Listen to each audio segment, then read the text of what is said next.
Tapi ada juga yang mengatakan salah satu pelayan si Elizabeth ada buku yang mencatat jumlah korban si mayat yang udah dibunuh oleh si Elizabeth. Halo warga semuanya, jumpa lagi sama Mimin Warga Receh. Walaupun channelnya Warga Receh, tapi informasi yang kita berikan nggak ada receh-recehnya. Tapi kita tetap menggunakan bahasa yang sangat receh, sangat umum digunakan oleh masyarakat di luar, yang digunakan oleh para pemuda-pemuda di luar ya. Tapi guys, sebelum informasi yang akan Mimin bagikan, boleh dong Mimin ini mau ngasih pantun kepada kalian semua. Buah duku, buah rambutan. Jumpa lagi sama Mimin yang sangat tampan. Oke warga, nggak usah lama-lama lagi ya. Ini ada informasi yang mau Mimin bagi kepada kalian semua. Biasanya nih ya, kalau seorang wanita ini melihat anak itu pasti dia berpikiran bahwa anak itu sangat baik banget. Anak itu tuh sangat lucu. Tapi beda sama wanita satu ini, dia malah lebih suka membunuh anak tersebut. Aduh, di mana sih otak wanita tersebut? Kok bisa dia bunuh anak-anak yang baru usia dini, nah itu ya. Bisa dibilang wanita ini adalah seorang wanita yang memiliki darah dingin. Kok bisa sih? Kenapa dia dijuluki sebagai wanita yang berdarah dingin?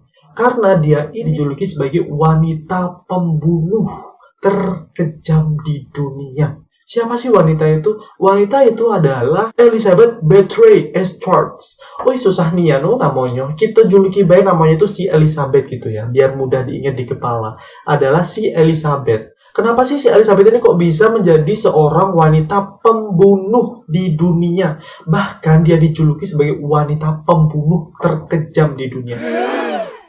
Kita harus tahu terlebih dahulu asal-usul si Elizabeth ini. Usut punya usut, si Elizabeth ini ternyata adalah anak hasil buah cintanya si bapak Giorgio Bathory dan si emaknya Ananda Bathory. Si Elizabeth ini diperkirakan dia lahir pada tahun 1600 sampai dengan 1601. Dan ternyata si emak Elizabeth ini masih ada keturunan dari kerajaan Polandia gitu ya. Jadi karena emaknya si Elizabeth ini masih ada keturunan bangsawan, maka dari itu si Elizabeth ini sejak kecil sudah hidup di kerajaan Polandia. Dan dia memiliki fasilitas-fasilitas sangat lengkap untuk dirinya sendiri. Karena si Elizabeth ini tinggal di kerajaan, banyak sekali peraturan-peraturan yang harus diikuti oleh si Elizabeth ini. Bahkan, pada saat usia 10 tahun, si Elizabeth ini sudah dilamar sama laki-laki. Ya, pastinya si laki-laki itu keturunan warga kerajaan juga sih, gitu ya. Ya, biasalah namanya juga hidup di sebuah kerajaan. Dan pada saat usia 15 tahun, si Elizabeth ini kemudian dinikahi laki-laki tersebut. Karena mereka itu dijodohkan hanya untuk politik saja, politik kerajaan. Hal yang wajar tentunya kalau di sebuah kerajaan melakukan politik kerajaan dengan mengkorbankan anak-anaknya. Nama dari suami Elizabeth adalah Franz Nadasha, anak dari si bapak Baron Thomas Nadasha, dan umur si Fred Nadasha ini adalah 19 tahun. Jadi terpaut 4 tahun lebih tua dari si Elizabeth. 4 tahun lebih tua dari si Elizabeth. Dan setelah si Elizabeth ini menikah dengan Nadasha, panggilannya Nadasha aja ya. Dan setelah Elizabeth ini menikah dengan Nadasha, ia dibawa oleh lakinya ke kastil milik keluarga Nadasha. Karena si Nadasha ini umurnya masih 19 tahun, akhirnya dia melanjutkan pendidikannya di Wina, Australia pada tahun 1578. Dan ternyata si Nadasha ini adalah panglima perang Hungaria pada saat menyerang kerajaan Utsmanistan. Karena si Elizabeth ini dia menjadi seorang panglima, keluar tidak berada di rumah, si Elizabeth ini diberikan kekuasaan penuh oleh lelakinya untuk mengurus bisnis dan negaranya. Bahkan, kesehatan warga Hungaria ini diberikan sepenuhnya tanggung jawabnya kepada si Elizabeth. Dari pernikahan dengan si Natasha, si Elizabeth ini memiliki kurang lebih 5 anak dengan si Natasha. Tapi karena soal umur kita nggak tahu, akhirnya si Natasha ini meninggal dunia pada saat usianya ke-48 tahun. Dan cerita ini dimulai setelah Natasha meninggal dunia. Pada saat sekitar tahun 1602 sampai dengan 1604, perilaku si Elizabeth ini mulai terendus oleh kerajaan. Rumor mengatakan bahwa si Elizabeth ini banyak sekali membunuh anak-anak, bahkan orang dewasa, bahkan lebih dari ratusan. Baru rumor yang terdengar di kerajaan Hungaria. Bahkan sang menteri Lutera dan István Megary ini menanyakan langsung kepada keluarga Bathory. Dan kemudian Raja Hungaria menyuruh penyelidik untuk menyelidiki kasus yang terjadi kepada si Elizabeth. Akhirnya kasus ini diselidiki oleh para penyelidik-penyelidik yang bagus yang disediakan oleh Raja Hungaria. Bahkan 4 orang yang membantu si Elizabeth ini dihadirkan untuk memberikan kesaksiannya pada saat di persidangan. Pada saat terjadinya persidangan tersebut, para saksi ini ada yang mengatakan bahwa Elizabeth ini membunuh anak-anak usia 10-14 tahun.